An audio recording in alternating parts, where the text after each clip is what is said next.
오늘 우리에게 허락하신 하나님의 말씀은 이사야서 49장 1절에서 13절까지의 말씀입니다.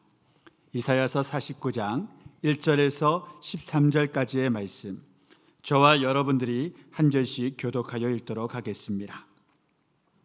섬들아 내게 들으라. 먼 곳 백성들아 귀를 기울이라.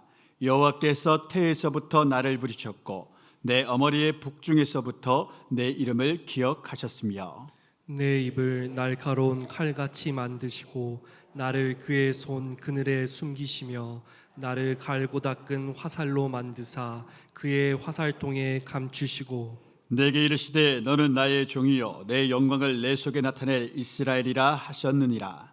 그러나 나는 말하기를 내가 헛되이 수고하였으며 무익하게 공연히 내 힘을 다하였다 하였도다. 참으로 나에 대한 판단이 여호와께 있고 나의 보응이 나의 하나님께 있느니라. 이제 여호와께서 말씀하시나니 그는 태에서부터 나를 그의 종으로 지으신 이시요 야곱을 그에게로 돌아오게 하시는 이시니 이스라엘이 그에게로 모이는도다. 그러므로 내가 여호와 보시기에 영화롭게 되었으며 나의 하나님은 나의 힘이 되셨도다. 그가 이르시되 내가 나의 종이 되어 야곱의 지파들을 일으키며 이스라엘 중에 보존된 자를 돌아오게 할 것은 매우 쉬운 일이라. 내가 또 너를 이방의 빛으로 삼아 나의 구원을 베풀어서 땅끝까지 이르게 하리라. 이스라엘의 구속자 이스라엘의 거룩한 이이신 여호와께서 사람에게 멸시를 당하는 자 백성에게 미움을 받는 자 간원들에게 종이 된 자에게 이같이 이르시되 왕들이 보고 일어서며 고관들이 경배하리니 이는 이스라엘의 거룩하시니 신실하신 여호와 그가 너를 택하였음이니라. 여호와께서 이같이 이르시되 은혜의 때에 내가 내게 응답하였고 구원의 날에 내가 너를 도왔도다. 내가 장차 너를 보호하여 너를 백성의 언약으로 삼으며 나라를 일으켜 그들에게 그 황무하였던 땅을 기업으로 상속하게 하리라. 내가 잡혀있는 자에게 이르기를 나오라 하며 흑암에 있는 자에게 나타나라 하리라. 그들의 길에 썩먹겠고 모든 헐벗은 산에도 그들의 풀밭이 있을 것인즉 그들이 줄이거나 목마르지 아니할 것이며 더위와 볕이 그들을 상하지 아니하리니 이는 그들을 긍휼히 여기는 이가 그들을 이끌되 샘물 근원으로 인도할 것임이라. 내가 나의 모든 산을 길로 삼고 나의 대로를 도두르리니 어떤 사람은 먼 곳에서 어떤 사람은 북쪽과 서쪽에서 어떤 사람은 시님 땅에서 오리라. 함께 읽으시겠습니다. 하늘이여 노래하라. 땅이여 기뻐하라. 산들이여 즐거이 노래하라. 여호와께서 그의 백성을 위로하셨은즉 그의 고난당한 자를 긍휼히 여기실 것임이라. 아멘. 잠시 기도드리겠습니다. 은혜와 능력의 하나님 아버지, 이제 주의 말씀을 받들려 합니다. 우리 모두에게 주의 음성이 들려지게 하여 주시고 거룩한 위로와 치료와 회복의 능력이 이 시간 임하게 하여 주옵소서. 예수님 이름으로 간절히 기도드리옵나이다. 아멘. 앞뒤 좌우분들과 이렇게 인사 나누시겠습니다. 당신의 미소는 너무 인자합니다. 당신의 미소는 너무 인자합니다. 이럴 때 안 웃으면 정말 큰일 나는 거예요. 사람이 센스가 있으셔야 돼요. 그렇죠? 감사합니다. 이사야서에는 4가지의 종의 노래가 있다라고 지난 시간 말씀드렸습니다. 그 종의 노래 가운데 지난 시간 우리는 42장에 대해서 살폈습니다. 42장의 말씀의 키워드는 세상의 무시함이었습니다. 상한 갈대와 같고 꺼져가는 등불과 같은 우리를 무시하는 세상, 그리고 스스로 참 삶이 스풀고 고달프다는 이들에게 주시는 위로의 메시지. 하나님은 상한 갈대를 꺾지 아니하시고 꺼져가는 등불을 끄지 아니하시는 그러한 하나님이심을 우리가 지난 시간 보았습니다. 그렇다면 고난당하는 종의 노래 그 두 번째 해당되는 이사야 49장의 말씀의 키워드 되는 단어가 또한 있습니다. 그것은 바로 무력감입니다. 오늘날 현대인들은 분노나 슬픔의 감정보다는 무력감이라는 감정 가운데 깊이 침체되어 살아가고 있습니다. 얼마 전 이런 드라마 제목을 보았습니다. 모두가 자신의 무가치함과 싸우고 있다라는 한국 드라마의 제목이었습니다. 제목이 눈길을 끌어 그걸 다 볼 시간은 없고 어떤 내용인가 줄거리를 한번 보았습니다. 영화를 만드는 시나리오 작가, 그리고 배우, 그리고 감독들에 대한 이야기였습니다. 대작 또한 큰 인기를 얻었던 그러한 감독과 시나리오 작가들, 그리고 배우들이 그렇게 큰 성공을 거두었는데도 불구하고 또 다른 대작을 만들지 못함, 또 다른 앞에 작품보다 낮은 것을 만들지 못해서 대중에게 외면받는 것, 그런 것 때문에 무력감, 무가치함을 느끼는 거예요. 또 반면에 그런 사람들이 우상처럼 보이는 사람들이 있잖아요. 아직 대작도 하나 만들어 보지 못하고 한 번도 내 작품이 걸리지 못해서 애타는 사람, 그런 사람들조차도 동일하게 무력감과 무가치함, 무기력감에 빠져서 세상 가운데 한탄하고 그리고 처절할 정도로 비명지르며 사는 인생을 그 줄거리로 삼고 있다라고 이야기하는 것을 보게 되었습니다. 그 드라마는 마치 오늘날 한국인들의 대표 감정이 무력감이라고 표현하는 듯 했습니다. 그런데 이것은 놀랍게도 세계적인 추세입니다. 세계 어느 대도시에 가도 이너서클에 들어가지 못한 인간 욕망의 덩어리들이 녹아서 거대한 강줄기를 형성하고 있음을 우리는 발견하게 됩니다. 그래서 그런 대도시마다 술과 마약이 불티나게 팔려나가는 것입니다. 어릴 때 꿈꾸던 그런 사람이 되지 못한 무력감, 그런 학교에 입학하지 못한 무력감, 원했던 기업과 직종에서 일하지 못하는 무력감, 또한 내 삶의 목표를 이루지 못하는 무력감, 그런 것들이 우리 가운데 가득합니다. 심지어 신앙생활에 있어서도 아무리 열심히 믿고 기도해도 그 어떠한 것도 이루지 못한 무력감이 우리 가운데 충만할 때가 많이 있습니다. 그런데 오늘 이사야서 49장 말씀에서는 이미 2000년 전 메시아 되신 예수 그리스도께서 우리와 같은 그런 무력감을 표현하시고 말씀하셨다 예언하고 있습니다. 이는 실로 충격적인 메시지가 아닐 수 없지요. 예수님은 하나님이신데 그분이 그런 무력감을 느끼셨다는 겁니다. 1절 말씀부터 한번 살펴보겠습니다. 오늘 1절 말씀입니다. 섬들아, 함께 읽습니다. 섬들아 내게 들으라. 먼 곳 백성들아 귀를 기울이라. 여호와께서 태에서부터 나를 부르셨고 내 어머니의 복중에서부터 내 이름을 기억하셨으며. 아멘. 솜들은 고대 이스라엘 사람들에게 있어서는 땅끝으로 표현되는 것이었습니다. 그런 맥락에서 사도행전 1장 8절과 이 내용이 다 있지요. 사도행전 1장 8절 많이들 외우시겠지만 함께 읽어보겠습니다. 오직 성령이 너희에게 임하시면 너희가 권능을 받고 예루살렘과 온 유대와 사마리아와 땅끝까지 이르러 내 증인이 되리라 하시니라. 즉 구약 시대에나 신약 시대에나 하나님의 말씀의 목적은 하나님의 말씀이 땅끝까지 전파되는 것, 그 일에 있다 말씀하시는 것입니다. 그런 목적을 가지시고 하나님께서는 1차적으로 그분의 종되고 자녀되는 예수 그리스도를 부르셨고 또한 우리들을 태에서부터 부르셨고 복중에서부터 우리의 이름을 기억하셨다라고 1절 말씀은 이야기하고 있습니다.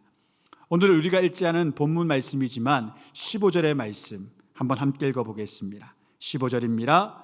여인이 어찌 그 젖먹는 자식을 잊겠으며 자기 태에서 난 아들을 긍휼히 여기지 않겠느냐. 그들은 혹시 잊을지라도 나는 너를 잊지 아니할 것이라. 인간의 어머니들도 우리의 어머니들도 너희를 잊지 않는다. 혹 악한 자가 있어 잃어버리는 자가 있다 할지라도 나 여호와 하나님은 결단코 너희를 잊어버리지 아니한다. 하나님은 어머니의 태에서부터 우리를 바라보셨고 지금까지도 우리를 지키시고 우리 곁에 계신 하나님이라 말씀하십니다. 우리를 향한 큰 계획을 그분은 가지고 계십니다. 적은 계획이 아닙니다. 큰 계획입니다. 그리고 열린 눈과 열린 귀와 인자하심을 가지고 우리를 항상 살피시는 것입니다. 오늘 2절 말씀 함께 읽겠습니다. 내 입을 날카로운 칼같이 만드시고 나를 그의 손 그늘에 숨기시며 나를 갈고 닦은 하살로 만드사 그의 하살통에 감추시고. 말씀이 재미난데 이것은 하나님의 법칙입니다. 하나님은 명장이 만든 명검처럼 주의 종들의 입에 말씀을 부어주시고 택한 백성들의 입에 능력을 더하여 주시고도 그를 자신의 그늘 속에 숨기셨습니다. 그리고 정성스럽게 갈고 닦은 하살촉처럼 만들어 놓으시고도 그것을 하살통에 감추어 주시는 분이 하나님이십니다. 이건 좀 설명이 필요하지요. 성경 속에서 하나님은 자신에게 쓰임받는 귀한 그릇들을 항상 일정 기간 동안 어느 곳에 보내어 훈련받게 하셨습니다. 때로는 더 크게 사용하시기 위해서 인생의 쓰리쓴 고난의 자리에, 광야의 자리에 그들을 홀로 두시기도 하셨습니다. 생각나는 몇 사람들만 떠올려 보겠습니다. 아브라함 25년간 척박한 땅에서 아들 이삭을 만나기를 기다렸던 사람입니다. 요셉은 20년간 애굽 땅에서 노예로, 죄수로, 그리고 총리 대신으로 지내며 그의 가족들이 오는 것을 기다렸던 사람입니다. 모세는 40년간 미디안 광야에서 생활했습니다. 다윗은 사울을 피해 수년간 광야에서 도망자로 살아야 했습니다. 엘리야도 3년간 사르밧 가부의 집에서 가뭄을 피하고 이세벨과 아합의 그 죽음의 손길을 피하여 숨어 지내야 했습니다. 우리 예수님께서도 공생애가 시작되기 전 그전 30년간 목수의 삶, 노동자의 삶을 사셔야 하셨고 공생애가 시작되는 순간 40일간 광야에 나가셔서 완벽히 줄이시면서 하나님께 금식의 시간을 보내셨습니다. 사도 바울도 마찬가지입니다. 회심한 이후 3년간 고향 다소에 들어가 아무도 만나지 아니하고 직가하며 성령의 가르침을 받아야 했습니다. 그런 다음에 그들의 삶 가운데 거대한 하나님의 계획이 풀어놓아졌던 것입니다. 이 정도 되고 보면 우리가 우리의 거대한 기도의 제목을 들고 하나님께 나아갈 때 기다리는 일은 어떻게 보면 매뉴얼과 같습니다. 수학 공식과 같습니다. 그러한 기도의 제목은 반드시 기다림을 수반해야 하는 것입니다. 열매가 있는 일에 시간이 걸리고 알에서 새끼가 깨쳐 나오는데도 정한 기간이 꼭 필요합니다. 그렇지 못하면 열매가 서리고 그러지 못하면 새끼가 죽어버리지요. 하물며 하나님의 시간이 왜 우리 인생 가운데 없겠습니까? 왜 하나님께서 나를 향한 계획된 시간을 가지고 계시며 그 시간의 틀 안에서 우리의 알이 깨어지고 우리의 열매가 무르익는 것을 하나님 보시기를 좋아하시는 분이 아니시겠습니까? 또한 이미 우리에게 그와 같은 일들이 일어나게 만들 믿음의 능력들 또한 미리 다 허락하여 주셨습니다. 다만 주님의 때가 있다라는 겁니다. 우리의 기도의 응답과 내 삶의 소원에 대한 주님의 시간이 있습니다. 그것을 우리가 매뉴얼처럼 숙지하고 그것을 믿고 의지할 때 기다림의 시간이 주어지고 기다림의 순종을 할 수가 있는 것입니다. 그런 기다림을 가지는 자, 하나님의 그늘에 숨겨져 있는 검과 같은 자, 하살통에 숨겨진 하살촉을 가진 하살과 같은 자들에게 하나님 3절 말씀에 그들의 존재의 증명을 하십니다. 우리 3절 말씀 함께 읽습니다. 내게 이르시되 너는 나의 종이요 내 영광을 내 속에 나타낼 이스라엘이라 하셨느니라. 아멘. 하나님은 우리 한 사람 한 사람을 자신의 사람으로 또한 종으로 이스라엘 자신의 백성으로 삼으셨습니다. 자녀로 삼으셨다는 것입니다. 오늘 이 시간 이 예배당에 예배 시간에 나오신 분들 중에 아직도 하나님 모르고 예수님 안 믿는 분들도 계실 겁니다. 억지로 오신 분도 계시고 그저 간성적으로 가던 곳이니까 가겠다라고 생각하여 오신 분들도 계십니다. 그런데 제가 감히 말씀드립니다. 그런 분들이라 할지라도 자신의 의지로 이곳에 오신 것이 아닙니다. 오로지 성령님의 인도하심으로 이 자리에 계시게 된 것입니다. 이 모두는 하나님의 계획하심입니다. 오늘 하나님의 말씀을 듣기 위한 하나님께서 마련하신 필연 가운데 이 자리에 우리 모두가 존재하고 있는 것입니다. 오늘 우리는 끊임없이 자신을 증명해내라는 강압적인 시대 가운데 살아가고 있습니다. 직장에서도 가정에서도 심지어 교회에서도 내가 누구인지를 입증하기 위해, 증명하기 위해 우리 삶의 대부분의 에너지를 사용합니다. 그래서 집에만 들어가면 피곤한 겁니다. 내가 누구인지를 그저 물리적인 일만 해내는 것이 아니라 감정의 소모를 그 물리적인 일에 다 쏟아내는 겁니다. 내가 이런 사람임을 증명해내야 돼. 그렇지 않으면 나는 밀려나고, 그렇지 않으면 무시하고, 저 사람들이 뒤에서 내 이야기를 어떻게 할지 몰라. 심지어 교회에서도 말입니다. 그런데 지난 시간 말씀드린 것처럼 우리는 우리의 존재의 증명을 스스로 할 필요가 전혀 없습니다. 왜냐? 우리의 존재 가치는 우리를 만드신 분에 의하여 정의되기 때문입니다. 내가 아둥바둥할 필요가 없습니다. 내가 어떤 사람인지 그저 하나님의 말씀을 듣고 기억하시면 됩니다. 3절 말씀에서 하나님 우리에 대해서 나에 대해 뭐라 말합니까? 너는 나의 종이요 내 영광을 내 속에 나타낼 이스라엘 나의 백성이고 나의 자녀라. 아멘. 그렇다는 겁니다. 하나님의 영광이 나를 통해 비추는 존재가 우리라는 것입니다. 무엇을 증명하고 입증할 이유가 없습니다. 그런데 우리가 세상 가운데 병들면 항상 무언가를 내 삶을 통하여 내 시간을 통하여 입증해야 한다는 강박관념에 쌓여 살아갈 수밖에 없습니다. 그러지 못하면 내 인생이 무가치한 것 같이 느껴지는 세상 가운데 우리가 있기 때문입니다. 거룩한 사명에 있어서도 마찬가지로 반응하기가 일수일 때가 있습니다. 하나님이 주신 거룩한 사명을 내가 이행하기 위해 거룩한 순종을 살아가고 있다 가정해 보겠습니다. 그런데 하루가 가고 한 달이 가고 1년이 가고 10년이 갔습니다. 더러는 수십 년이 갈 수도 있습니다. 그런데 이 거룩한 사명 가운데 어떠한 변화도 내가 보지 못합니다. 주님이 명하신 길이라 내가 걸어가는데 수십 년이 지나도 열매 하나 보이지 않습니다. 어떠한 변화의 싹이라도 보이면 좋겠는데 그 또한 없고 그저 눈 뜨면 다람쥐 쳇바퀴 돌아가듯 오늘도 그날이요 내일도 그날인 것 같습니다. 아무것도 나아지는 것이 보이지 않을 때, 내가 하나님 말씀 믿고 살아가는데도 내 삶에 아무런 변화가 장기간 없을 때, 믿음의 사람인 우리 가운데도 너무나도 아픈 그러한 고백이 있게 됩니다. 오늘 4절 전발부의 말씀이 바로 그 말씀입니다. 화면을 통해 함께 읽어보겠습니다. 그러나 나는 말하기를 내가 헛되이 수고하였으며 무익하게 공연히 내 힘을 다하였다 하였도다. 앞서 말씀드렸지만 고난받는 종의 노래는 1차적으로 예수 그리스도 메시아의 노래입니다. 주님이 이렇게 말씀하셨다. 이사야가 예언하고 있는 겁니다.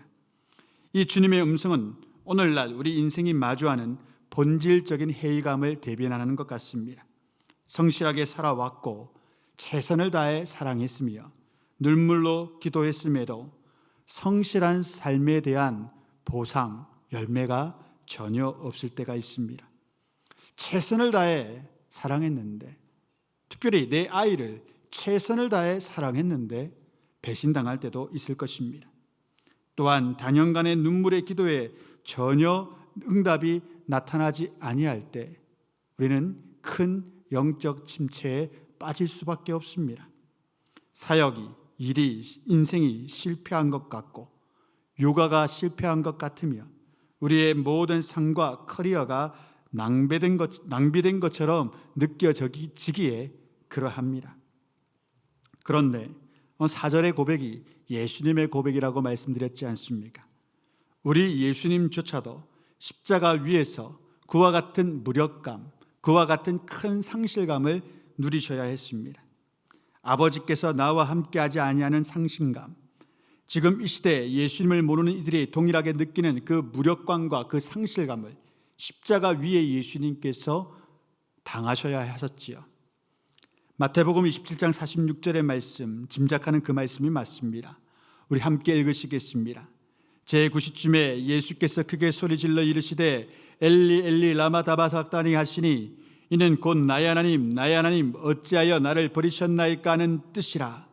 예수님도 너무 참담하셔서 그 시대의 공용어였던 아람어로 말씀하지 않으시고 옛적 히브리어 그 고어를 사용하시면서 말씀하시는 겁니다. 엘리 엘리 라마 사박다니 나의 하나님 어찌하여 나를 버리셨나이까. 실로 상실의 감정입니다. 무력감은 상실감에서부터 비롯됩니다. 이 세상에서 잊혀진 것 같고 뒷방 늙은이가 되어버린 것 같고 내 사랑하는 사람들에게도 완전히 잊혀진 것 같고 심지어 하나님께서도 내 삶을 잊어버리셨구나 라는 그 상실감이 곧 이어 우리의 무력감이 된다는 것입니다. 그런데 놀랍게도 주님은 금방 이 상실감을 회복하셨습니다. 4절 후반부의 말씀이 그 비밀이지요. 함께 읽습니다. 참으로 나에 대한 판단이 여호와께 있고 나의 보응이 나의 하나님께 있느니라. 아멘. 이런 무력감을 이기는 참된 비결은 아주 단순합니다. 그 무력감을 가지고 다시 하나님 앞에 나아가는 길밖에 없습니다. 왜 하나님 나를 버리셨습니까? 아버지 왜 나를 버리셨습니까? 이 시간 홀로 주십니까? 라고 말씀하셨던 예수님처럼 그 상실감과 무력감을 그대로 가지고 하나님 앞에 나아갈 때 희망이 있습니다. 진정 내 삶의 모든 것들을 하나님께 판단받고 싶어 나가는 그 일에 있다라는 것입니다.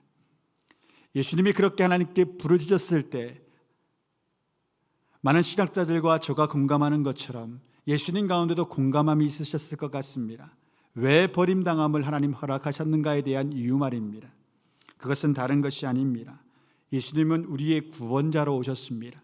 우리 죄악 때문에 이 땅에 떨어진 모든 악한 것들과 악한 감정들과 고통과 고난과 괴로움을 다 당해야 하지만 우리에게 구원이 임하는 것이었습니다. 십자가 위에서 그의 육체적인 죽음과 사회적인 모멸감과 벌거벗겨진 진짜 모든 것을 벌거버리셨거든요. 그 수치감과 그 모욕을 다 당하셨습니다. 제자들이 다 떠나가는 배신감도 당하셨습니다. 그런데 아직 십자가 위에서 한 가지 더 겪어야 할 고난이 있으셨습니다. 그것은 바로 하나님과의 철저한 단절로 인한 무력감이었습니다. 예수님 그마저도 담당하신 겁니다. 그 모든 것을 경험하신 이후에 십자가 위에서 주님이 외치신 7마디 말 가운데 마지막 6번째, 7번째 가산 7월의 유언과 7월의 말씀 기억하실 겁니다. 6번째, 다 이루었다. 나 이거 다 당했습니다, 하나님.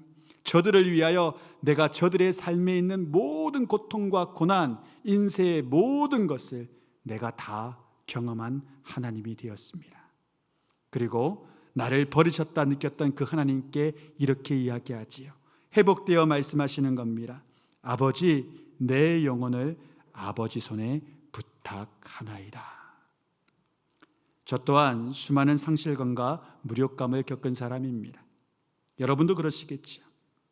그러나 저는 이 상실감과 무력감이 내 삶의 필수 불가결한 요소임을 압니다.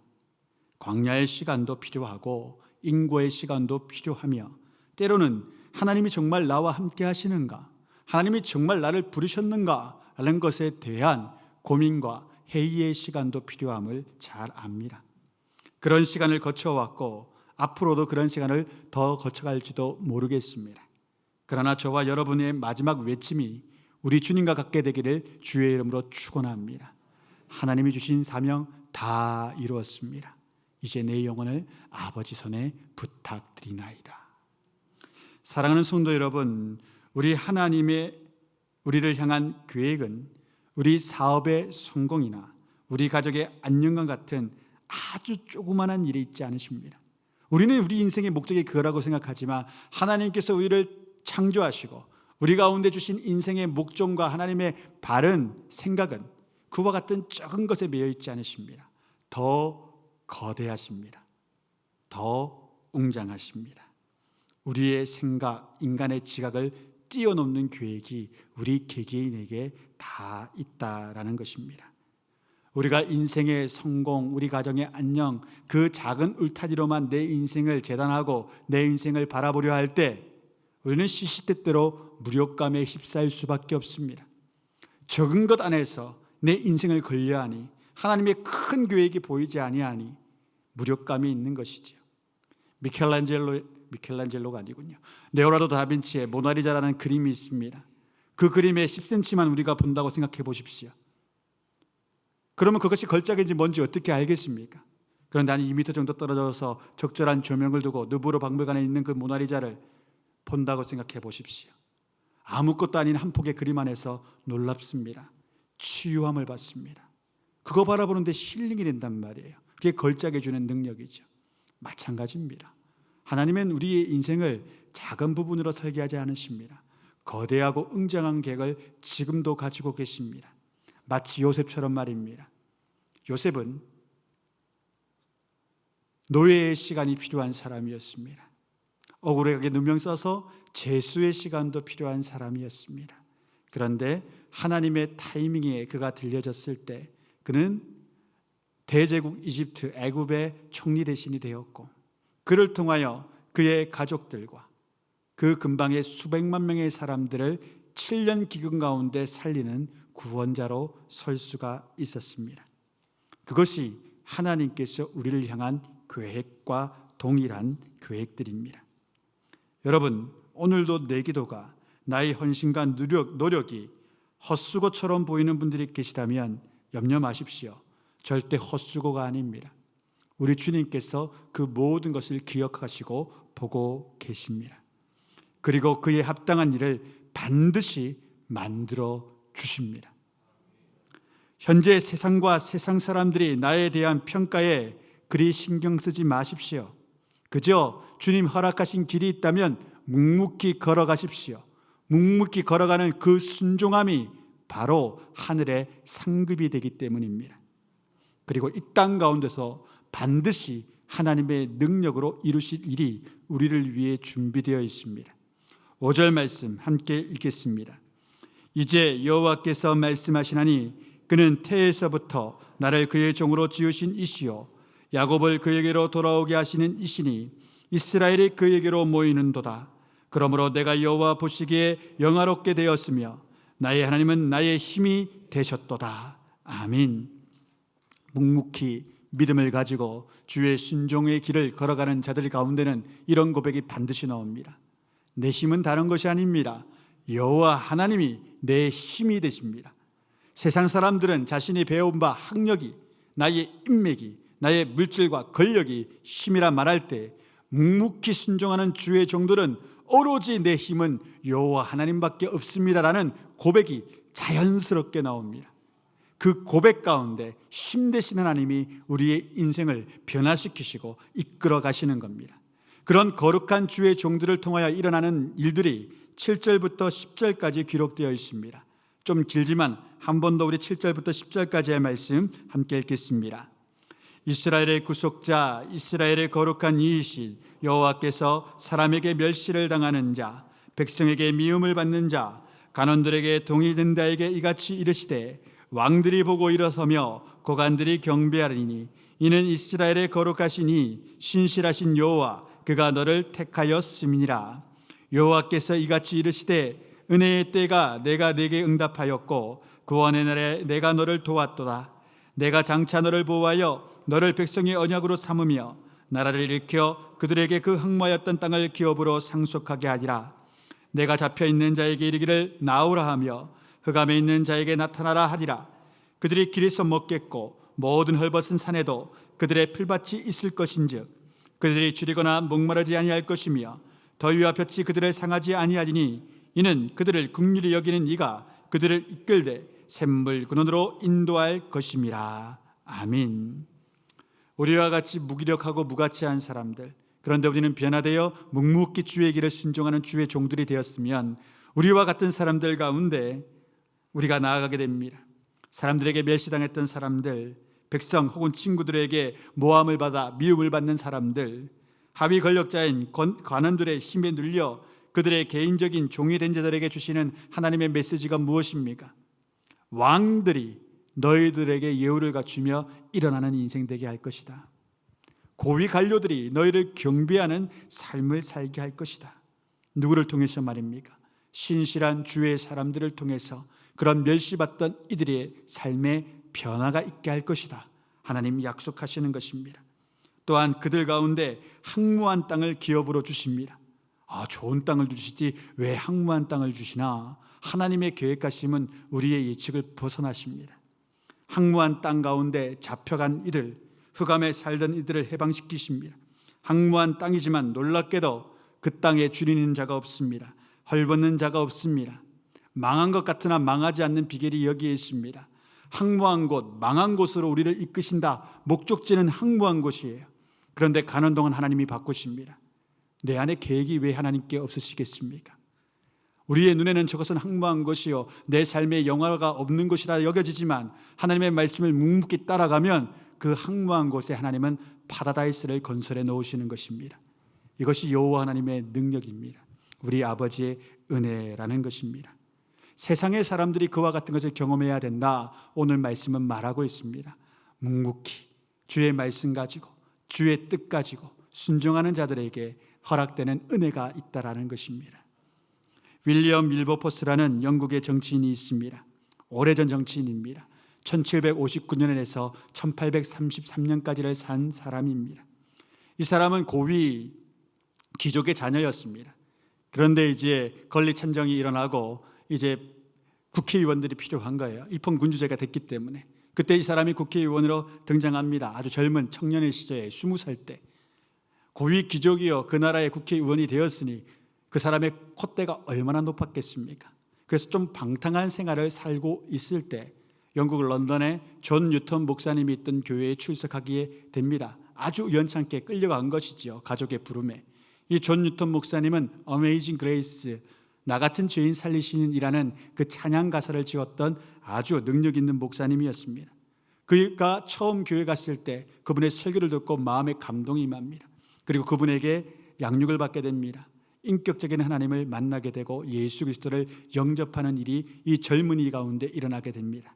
그때 성령께서 그 가운데 한 가지 비전을 넣어주셨습니다. 그는 이렇게 기록했습니다. 전능하신 하나님께서는 내 앞에 두 가지 큰 목표를 두셨다. 바로 너의 무역과 너의 제도를 영국 땅에서 완전히 금지하는 것이었다. 20살 때부터 21살 때부터 이 소망이 그의 가운데 있었습니다. 그런데 이 두 가지 일은 그가 죽던 해인 1833년에 가서야 완전히 법률화를 이루게 됩니다. 무려 46년간 그가 국회에 있으며 46년간 이룬 일이었다는 것이지요. 당대의 미국에서는 이 문제로 전쟁이 일어나 4년 1개월간 무려 75만 명의 사람들이 죽었습니다. 전쟁 때문에. 남북전쟁 아시지 않습니까? 75만 명, 지금으로 치자면 당시 인구의 2.39%였기 때문에 지금 현재 미국 인구로 치자면 그만한 인원이 무려 823만 명이 죽었다라는 겁니다. 엄청난 전쟁이 그 땅 가운데 있었습니다. 그런데 영국 땅에서는 이 젊은 청년 한 사람에게 심겨준 그 거대한 꿈과 비전 때문에 무려 46년이라는 시간이 걸리기는 했지만 피 한 방울 흘리지 아니하고 노예 무역과 노예 제도가 완전히 법률 속에 사라지게 되었습니다. 이것이 고난받는 주의 종들이 이 땅 가운데 이루는 일들입니다. 작고 지엽적인 것에 매여 있지 마십시오. 무엇을 먹을까? 무엇을 입을까? 이것은 다 이방인들이 구하는 것입니다. 하나님 모르는 이들이 어떻게 하면 먹고 사냐? 어떻게 하면 잘 살아보나? 하나님 모르는 이들이 하는 겁니다. 그것은 이미 하나님이 다 우리에게 허락하여 주시는 일입니다. 너희는 먼저 그의 나라와 의를 구하라. 하나님께서 나를 이 땅에 보내신 존재의 목적, 이유, 그것을 찾고 구하라는 겁니다. 내가 왜 여기 있습니까? 내가 왜 이곳에서 일합니까? 내가 왜 이 가정에서 자녀로 태어났습니까? 내가 왜 저들의 아비가 되었고 남편이 되었고 아내가 되었습니까? 하나님 알게 하시고 그 뜻대로 살게 하옵소서. 이것이 먼저 우리에게 있어야 할 고백이라는 것입니다. 사랑하는 성도 여러분, 주님은 우리의 인생을 결코 헛것으로 만드시는 분이 아니십니다. 그리스도께서도 십자가 위에서 실패하신 듯 보였고 그의 죽음이 허망한 듯 세상 사람들 눈에는 비추어졌지만 아니요, 그 십자가의 승리로 말미암아 이 땅이 완전히 변화되는 세계가 되었습니다. 그분의 죽음 이후로 이 세계는 완전히 새로운 세상이 되었습니다. 교회 한 곳도 없던 그 시대 가운데 전 세계의 교회가 펼쳐지는 역사함이 지금도 있고 이 교회를 통하여 그 지역의 사람들을 복되게 만드시려는 하나님의 계획하심이 있고 그 계획 가운데 우리의 세상, 우리의 삶이 있다라는 것입니다. 혹 지금 하나님께서 나를 숨기신 것 같고 하살통에 넣어둔 것 같은 침묵의 기간을 보내시는 하나님과의 단절을 경험하시는 분들이 혹 계십니까? 그런 분 계시다면 절대 낙담하지 마십시오. 주님은 이미 우리를 날카로운 화살로 만드셨고 명검으로 만드셨습니다. 감추어두는 기간이 필요합니다. 숙련의 기간이 필요합니다. 홀로 우는 기간도 필요하다라는 것입니다. 그러나 어느 때 그 기간이 지날 때 하나님께서는 우리를 다시 한 번 더 꺼내셔서 반드시 가장 정확한 은혜의 때에 세상의 빛으로 우리를 사용하게 되실 겁니다. 내 삶을 들어 사용하신다는 것입니다. 심지어 우리의 실패조차도 사용하시는 분이 우리 여호와 하나님이십니다. 그러니 반드시 내 삶과 내 가정을 회복시키시고 주의 일을 통하여 나를 이루실 그 하나님께 나아가는 일을 주저하지 마시기 바랍니다. 돌아오는 한 주간 계속하여 하나님께 나아가 복을 얻는 저와 여러분의 삶이 될 수 있기를 주의 이름으로 축원드립니다.